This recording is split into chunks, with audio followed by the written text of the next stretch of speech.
hot as fuck up here.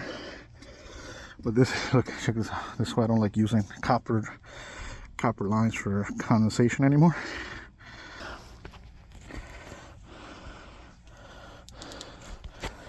Check it out. Oh, that's water there and wet insulation. But this shit right here, this condensation line was dripping. So for now, I'm gonna repair it with vinyl tubing. I cut out the pinhole.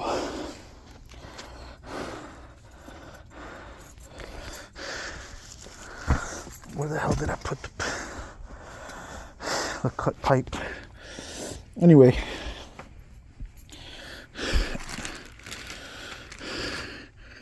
I cut the copper out. I'm gonna put 2 clamps here, and then I'm gonna come back with some PEX.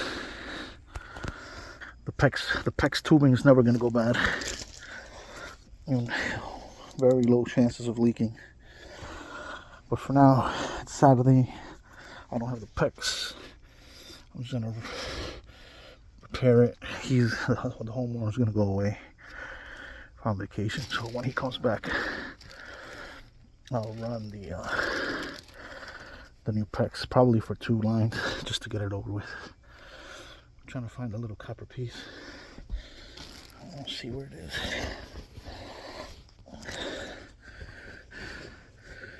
It's right here.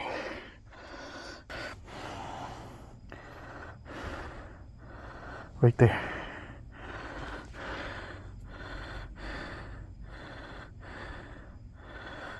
Right there. That's the little hole right there.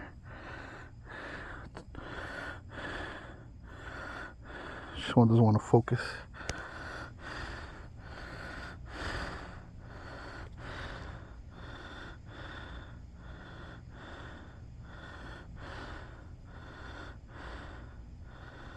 Right there.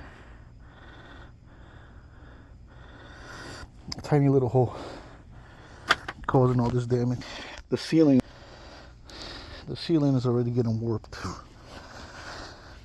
So yeah, anytime you see copper condensate lines from the AC, gotta be careful. Keep an eye on them. Or just replace them with PEX.